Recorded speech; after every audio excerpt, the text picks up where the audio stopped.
So guys আজকে আমরা যাচ্ছি বানারহাটে, আর এই দেখতে পাচ্ছ ফালাকাটা ব্রিজ। আর আমি কেন বানারহাটে যাচ্ছি একটু পরে তোমরা জানতে পারবে।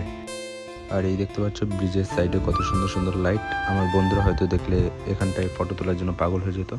সো হে গাইস, আমি সায়ন, আমি একজন সিনেমাটোগ্রাফার এবং ভিডিও এডিটর।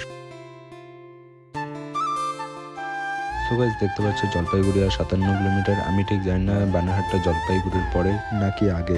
এখন দেখতে পাচ্ছ গাইস রাস্তায় পুরো ভিড়, একদম কি বলবো। আর সন্ধ্যা লেগে গিয়েছে, এখন আর ঠান্ডা লাগছে একটু।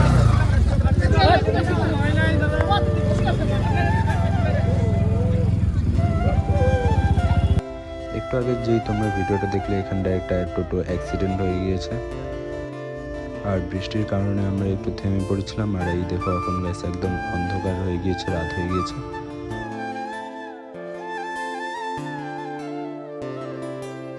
এখান থেকে গাইস জলপাইগুড়ি আরো 52 কিলোমিটার তোমরা দেখতে পাচ্ছ। এখন আমরা আছি টেলিপাড়াতে।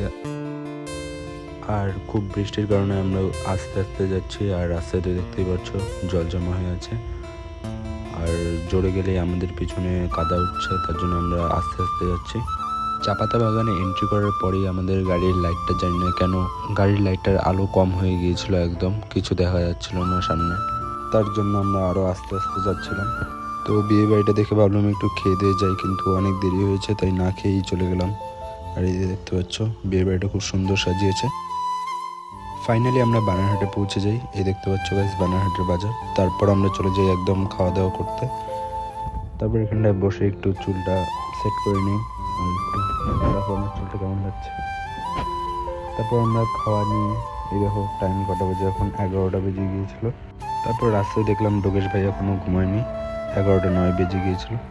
আজকের ভিডিওটা এখানটাতেই শেষ করছি। নেক্সট ব্লগে দেখতে পারবে আমি কেন বানারহাটে এসেছি।